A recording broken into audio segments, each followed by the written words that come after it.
Madame, Monsieur, bonsoir. Il est 19 h. Voici les titres de votre journal.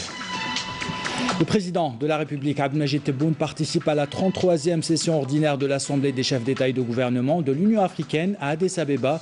Il est à la tête d'une importante délégation. Les détails dans ce journal. L'Algérie et la Tunisie commémorent le 62e anniversaire des massacres de Sarayed Sidi Youssef. Le ministre des Moudjahidines était accompagné par le ministre tunisien des Affaires locales et de l'Environnement. Les images et les réactions dans ce 19 h. Le gouvernement ambitionne de faire des start-up un levier pour l'économie algérienne. Plusieurs porteurs de projets ont exposé leurs idées innovantes devant le ministre de la Pêche et des Productions halieutiques et du ministre délégué chargé des start-up. Un peu de Malouf pour terminer ce journal. Un élève qui rend hommage à un maître, Abbas Riri, a fait vibrer l'Opéra d'Alger en hommage à Cheikh Qadour Droussi, au grand bonheur du public. Voilà pour les titres. Bienvenue à tous. Tout d'abord, le président de la République, Abdelmajid Tebboune, a quitté ce matin Alger à destination d'Addis Abeba, à la tête d'une importante délégation pour prendre part à la 33e session ordinaire de l'Assemblée des chefs d'État et de gouvernement de l'Union africaine. Les travaux de cette session de 2 jours débuteront demain. Faire taire les armes et trouver les conditions adéquates au développement de l'Afrique sont au menu de cette rencontre. Les chefs d'État et de gouvernement de l'Union africaine écouteront un exposé qui sera présenté par le président de la République, Abdelmajid Tebboune, sur la situation du terrorisme en Afrique, les moyens d'y faire face plus efficacement. Le président de la République, Abdelmajid Tebboune, devra participer à la réunion du Conseil de la paix et de la sécurité de l'Union africaine dont l'Algérie est membre. Une réunion consacrée à l'examen des derniers développements de la situation en Libye et dans la région du Sahel. Par ailleurs, le président de la République aura, en marge de cette session, des entretiens bilatéraux avec ses homologues africains et des responsables internationaux de haut niveau invités à ce sommet. Faire taire les armes, trouver des conditions adéquates au développement de l'Afrique, 2 thématiques qui sont à l'ordre du jour de cette 33e session ordinaire. Durant 2 jours, les dirigeants africains vont également évoquer la situation de conflit qui secoue le continent, notamment en Libye et dans la région du Sahel. Mounana Walhamoudi. Au centre des travaux de cette session, la question libyenne, tant ses répercussions sur la stabilité de toute la région sont multiples. Il s'agit notamment de déterminer les mesures opérationnelles pour rendre le comité de haut niveau sur la Libye plus proactif et de définir la contribution de l'Afrique à la cessation effective des hostilités. Au titre des contributions au processus de règlement de cette crise, l'Union africaine va proposer une mission conjointe d'observateurs avec l'ONU pour surveiller le respect du cessez-le-feu après que les 2 camps rivaux aient accepté de négocier une trêve durable. Les dirigeants africains s'emploient à trouver les moyens pour mettre fin aux conflits qui rongent l'Afrique, notamment dans la région du Sahel. Une occasion pour les dirigeants africains d'aborder le projet phare de l'agenda 2063 de l'Afrique qui vise à réaliser une Afrique sans conflit, à prévenir le génocide, à faire de la paix une réalité pour tous et à débarrasser le continent des guerres et des conflits civils. Le président de la République, Abdelmajid Tebboune, qui prend part aux travaux de cette session, ainsi qu'à la réunion du Conseil paix et sécurité de l'Union africaine, devra présenter un exposé sur la situation du terrorisme en Afrique et les moyens d'y faire face plus efficacement. La zone de libre-échange est par ailleurs l'un des grands chantiers sur lequel devront se pencher les dirigeants africains. Objectif, faire aboutir les réformes entamées, notamment le renforcement de l'intégration économique en Afrique et la mise en œuvre de la zone de libre-échange continentale. L'Algérie et la Tunisie commémorent le 62e anniversaire des massacres de Sarayed Sidi Youssef. En marge de cette commémoration, le ministre des Moudjahidines, Taïeb Zetouni, a remis une lettre du président de la République, Abdelmajid Tebboune, à son homologue tunisien, Kais Saïed. La lettre a été remise au ministre tunisien des Affaires locales et de l'Environnement, Mokhtar Hamani. On vous propose de l'écouter.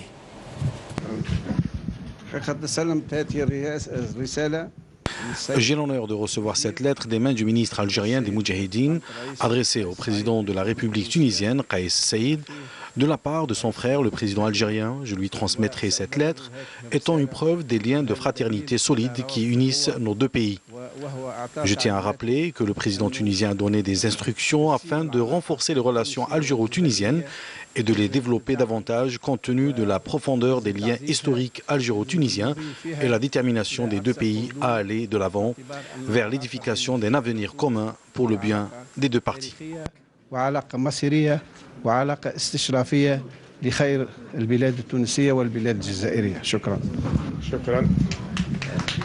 Les massacres de Sarriette Sidi Youssef, une épreuve qui a contribué à resserrer les liens entre les deux pays pour faire face à la brutalité du colonisateur français. Aujourd'hui, le ministre des Moudjahidines, Taïb Zetouni, et le ministre tunisien des Affaires locales et de l'Environnement, Mokhtar Hamani, ont déposé une gerbe de fleurs sur la stèle commémorative. Ils ont lu la Fatiha à la mémoire des chouhadas de ce massacre perpétré par les forces françaises le 8 février 1958. Abdelmajid Benqassi. Le 8 février 1958, une date ancrée à jamais dans les mémoires collectives des Algériens et Tunisiens. Une date d'un triste souvenir pour les deux peuples. Les massacres sanglants de civils innocents à Sarriette Sidi Youssef à la frontière algéro-tunisienne. Un seul souvenir, l'atrocité du colonialisme français. 62 ans après, les deux peuples marquent une halte pour ne pas oublier. Nous avons vécu la même tragédie. Nous sommes une famille, deux peuples frères. Le président de la République, Abdelmajid Tebboune, et son homologue tunisien, Kais Saïd, ont entamé un départ renouvelé selon une nouvelle vision pour la mise en œuvre de plusieurs programmes de développement commun, visant à améliorer le niveau de vie des deux peuples et promouvoir la relation entre les deux pays en la hissant à un niveau de partenariat stratégique, global et durable au service de l'intérêt commun des deux pays. L'Algérie et la Tunisie œuvrent pour assurer la stabilité et la sécurité des deux pays en luttant avec fermeté contre le terrorisme transfrontalier. Je tiens à souligner l'importance de la visite historique qu'a effectuée le président Kais Saïd en Algérie et qui a permis de jeter les jalons d'un véritable partenariat entre les deux pays. La visite a permis aussi de renforcer les relations dans tous les domaines et de les hisser à un niveau prometteur. Les autorités algériennes ont remis à l'occasion les clés de 2 bus scolaires aux élèves de Sarriette Sidi Youssef. Commémoration également des massacres de Sarriette Sidi Youssef au musée central de l'armée avec la projection d'un documentaire sur les bombardements et une exposition photo comme on peut le voir sur ces images. Dans l'actualité de ce samedi, ce communiqué du ministère de la Défense nationale, on apprend que dans le cadre de la lutte antiterroriste et grâce à l'exploitation de renseignements, des détachements de l'armée nationale populaire ont appréhendé hier 2 éléments de soutien au groupe terroriste à Médéa et Khanchla.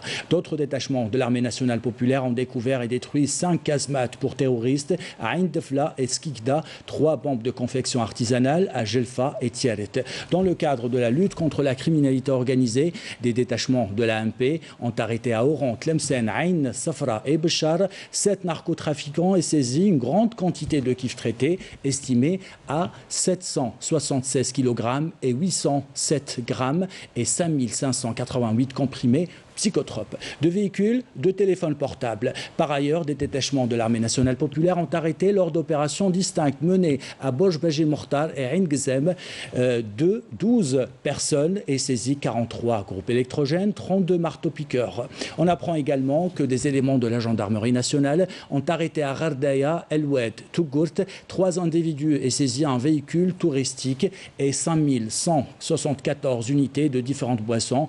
Dans le même contexte, des éléments de la gendarmerie nationale ont arrêté à Tlemcen, Betna, L'Alma, Gelma et Boj-Baji, Boj-Bouarerij 6 individus et saisi 4 fusils de chasse, 3 véhicules, 3 jumelles et une quantité de munitions, tandis que des tentatives de contrebande de 9257 litres de carburant ont été déjouées à Souqahras, Tebessa, Taraf. Enfin, 21 immigrants clandestins de différentes nationalités ont été arrêtés à Oran, Tlemcen, Tiaret, Biskra et Tindouf. Fin de ce communiqué du ministère de la Défense nationale.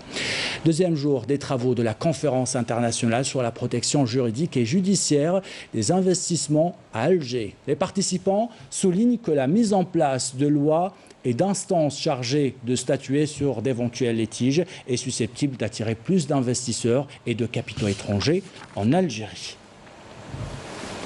On reste à Alger pour vous parler d'une autre rencontre. Plusieurs start-up de plusieurs villes se sont donné rendez-vous à la direction de la pêche et des ressources halieutiques. Ils ont présenté leurs projets innovants au ministre de la Pêche, de la Production halieutique et au ministre des start-up en espérant avoir l'aide nécessaire pour lancer leurs projets. Mariam Damis. Tout projet de start-up part d'une idée. Pour la concrétiser, les start-upers ont besoin d'un écosystème favorable et de financement. Mais ce n'est pas le cas pour ces porteurs de projets dans le domaine halieutique. Donc notre problème repose sur le fonds de démarrage. On voulait augmenter un peu le prix de lancage qui est de 10 millions de dinars pour un prix qui peut suffire tous les projets aquacoles. On n'a pas une plateforme nationale qui regroupe toutes les données par rapport au secteur vert en Algérie. Donc on ne peut pas concevoir un écosystème vert sans avoir un ensemble de statistiques et de données sur ce secteur-là pour mener des recherches et aussi pour mener des études de marché. Le manque de financement demeure le maillon faible pour développer les start-up en Algérie. Mais les responsables rassurent. Donner un cadre juridique à la start-up, chose qui n'a pas été faite auparavant, donc un cadre qui va nous permettre de reconnaître ce que c'est qu'une start-up. Dès lors qu'une entreprise puisse donc avoir ce label, elle pourra avoir accès à de nouveaux types de financement. Il y a la création d'un fonds d'investissement pour les start-up. Ce qui est important, c'est de faire arriver des générations, non pas une génération, mais c'est d'arriver à faire arriver des générations progressivement à rentrer dans le pipeline de la création des micro-entreprises. Ce premier contact s'inscrit dans une stratégie nationale, une stratégie qui veut faire des start-up un levier pour l'économie algérienne. La route continue à faucher des vies. 2 personnes ont trouvé la mort et 44 autres ont été blessées dans des accidents de la circulation survenus au cours des dernières 48 heures à travers le territoire national, selon un bilan de la protection civile. Et on apprend que 20% des accidents enregistrés les 11 derniers mois sont causés par des détenteurs d'un permis de conduire de moins de 2 ans. Dans ce journal, on s'intéresse alors à la formation prodiguée par les auto-écoles. Est-elle suffisante? Les moniteurs disent respecter la réglementation en cours. Des voix s'élèvent pour imposer un tarif unifié national à la formation pour l'obtention d'un permis de conduire. Reportage Hasna Zoubiri. Les conducteurs dont le permis de conduire a moins de 2 ans sont impliqués dans 20% des accidents de la circulation enregistrés durant les 11 premiers mois de l'année 2019. Le facteur humain est à l'origine d'un nombre important d'accidents de la route. C'est la vitesse qui tue parce que le jeune, quand il prend son permis, il se prend, d'abord, il se considère comme étant, il sait conduire, donc on a limité la vitesse à 80, mais généralement, c'est des vitesses qui peuvent atteindre plus que ça. Donc c'est un problème de comportement. La formation est remise en question, même si le nombre d'heures d'apprentissage en théorie et en pratique a augmenté. Que pensent alors les moniteurs? Il y a 25 séances ou 25 heures de cours de théorie et 30 heures minimum cours de pratique. Le candidat doit passer par ces cours, c'est-à-dire il doit faire tous ces cours-là. Pour eux, le permis, ce n'est pas une formation, c'est ça. Pour eux, le permis, ce n'est pas une formation, mais c'est un papier pour prouver, c'est une autorisation aux autorités que je peux circuler. Voilà. C'est-à-dire s'il y avait une autre autorisation, ben le permis ne le passerait pas. Voilà. Les tarifs du permis de conduire sont aujourd'hui libres. Chaque auto-école désigne ses tarifs, mais cela va bientôt changer pour un tarif unifié à 34 000 dinars dans toutes les auto-écoles à travers le pays. Mais qu'en est-il du permis garanti? Existe-t-il vraiment? Ce qui garantit, c'est la formation. L'auto-école, il est obligé de donner le volume horaire destiné aux candidats. Maintenant, s'il y a des dépassements d'une part ou d'autre part, je pense qu'il y a des institutions, leurs portes sont ouvertes pour dénoncer n'importe quel comportement douteux. Il est donc primordial de sensibiliser davantage les candidats lorsqu'ils passent leur permis de conduire et les détenteurs de nouveaux permis contre les risques des accidents de la circulation en leur inculquant la culture routière. On vous parle dans ce journal d'une rencontre internationale autour de l'hypertension pulmonaire. Elle compte parmi les pathologies de l'hypertension artérielle. Comment se manifeste-t-elle? Comment la soigner? Élément de réponse avec Raouf Hamouche. Ressentir un essoufflement, des douleurs thoraciques ou bien une grande fatigue, voilà les principaux symptômes de l'hypertension artérielle pulmonaire.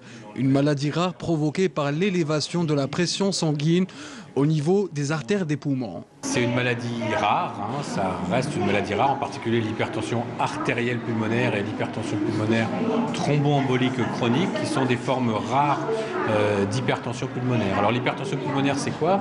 C'est une augmentation de la pression dans les vaisseaux qui vont irriguer le poumon.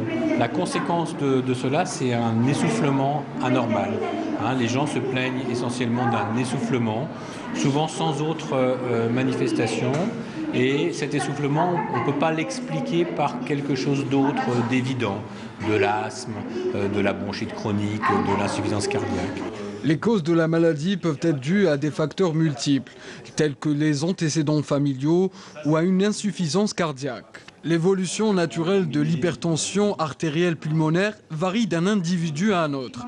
Elle touche 15 à 20 personnes pour 1 million chaque année. Le patient doit consulter, donc il doit impérativement consulter soit un cardiologue, soit un pneumologue, soit un interniste pour dépister cette pathologie qui est rare.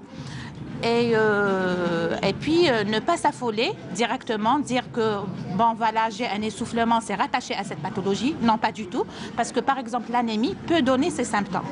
Aujourd'hui, tout l'enjeu est dans la détection précoce afin de permettre la prise en charge rapide du malade. Voilà ce que je voulais vous dire sur ce... On vous emmène à Dubaï, une ville où cohabitent les ressortissants de plusieurs pays. Une ville où on peut manger les spécialités du monde entier. Les habitants de cette mégalopole pourront aussi déguster les différentes variétés de la gastronomie algérienne grâce au restaurant de Hana, une expatriée algérienne qui réside aux Émirats Arabes Unis depuis une dizaine d'années. Abdelmajid Benqassi, la rencontre et reportage. Cela fait déjà plus de 11 ans que Hana a choisi d'aller s'installer aux Émirats, plus exactement dans la ville cosmopolite de Dubaï, où l'on retrouve plus de 200 nationalités différentes. Avant d'élire domicile dans ce pays du Golfe, notre compatriote avait fait un passage en France, mais son goût pour l'aventure l'a poussé à découvrir d'autres horizons. Nous l'avons retrouvé à l'intérieur de son restaurant. Elle nous fait d'abord la présentation de ses plats du jour. Pour ce soir, comme pour tous les vendredis, on organise un buffet spécialement algérien pour faire découvrir notre culture et pour réunir art culinaire et réunir notre communauté autour de bons plats et de bonnes saveurs avec des produits qui viennent d'Algérie, des épices et l'odeur de notre ville. Exactement. Voilà. J'ai commencé par l'import, l'export, la distribution. J'étais général manager d'une compagnie et quand même dans cette société j'ai importé des produits d'Algérie. J'ai commencé comme on fréquente beaucoup de restaurants, donc on voit de tout, les Libanais, les Français, de toutes sortes de restaurants, les Asiatiques. Il n'y a que la culture algérienne qui n'existe pas ici, donc on ne trouve pas un endroit convivial pour nous, pour déguster nos plats, pour les faire découvrir aux autres. Donc c'est cette idée-là, comme je suis passionnée de la cuisine, donc c'est à partir de là que j'ai pensé à ouvrir un restaurant. Voilà ainsi un rêve qui se réalise pour Hana et surtout un espace de rencontre qui tombe à point nommé pour les Algériens de Dubaï. On termine ce journal avec les notes du riche patrimoine musical algérien. Abbas El Ri a rendu hommage à un pilier de la chanson Malouf, Cheikh Qadour Dersouni, au grand bonheur du public de l'Opéra d'Alger Boualem Bessaïr, qui était nombreux hier soir. Yasmine Messaouti.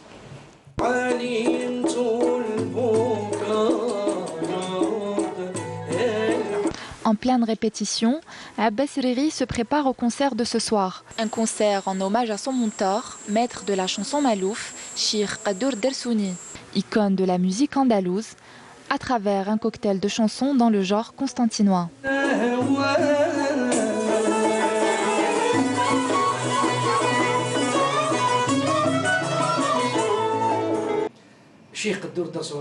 Cheikh Qadour Dersouni est un grand artiste de la musique malouf et du patrimoine constantinois. Il a formé plus de 4 générations. Il a commencé à enseigner la musique malouf au conservatoire dans les années 50. Et moi, je représente la dernière génération qui a eu la chance d'être formée par lui.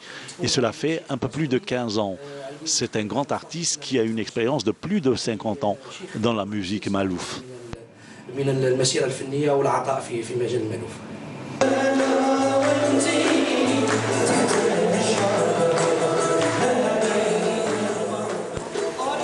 Le public venu nombreux à l'Opéra d'Alger a pu apprécier 2h30 durant un florilège de chansons malouf, brillamment interprétées.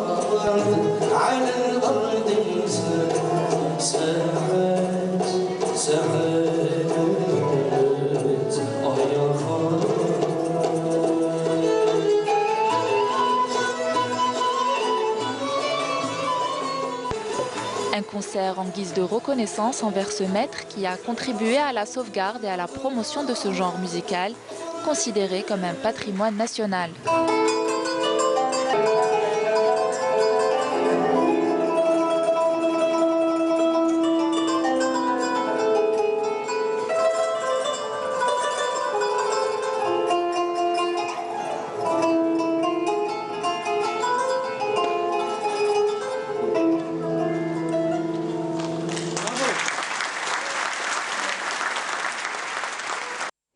Avec ces belles notes, nous arrivons à la fin de ce journal. Avant de nous quitter, voici le rappel des titres.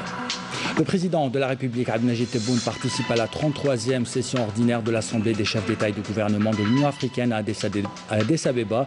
Il est à la tête d'une importante délégation. L'Algérie et la Tunisie commémorent le 62e anniversaire des massacres de Sereti Sidi Youssef. Le ministre des Moudjahidines était accompagné par le ministre tunisien des Affaires locales et de l'Environnement. Nous avons vu les images et suivi les réactions dans ce 19h. L'Algérie ambitionne de faire des start-up un levier pour l'économie algérienne. Plusieurs porteurs de projets ont exposé leur idée innovante devant le ministre de la Pêche et des Productions halieutiques et du ministre délégué chargé des start-up. Et nous avons terminé ce journal avec un peu de malouf. Un élève qui rend hommage à son maître, Abbas Riri, a fait vibrer l'Opéra d'Alger en hommage à Cheikh Qadour Dersouni, au grand bonheur du public. C'est la fin de ce journal. L'équipe de la rédaction qui l'a préparé, l'équipe technique qui l'a réalisé, vous remercie de l'avoir suivi en bas de votre écran. Les adresses web pour le replay de vos programmes. Belle soirée à tous.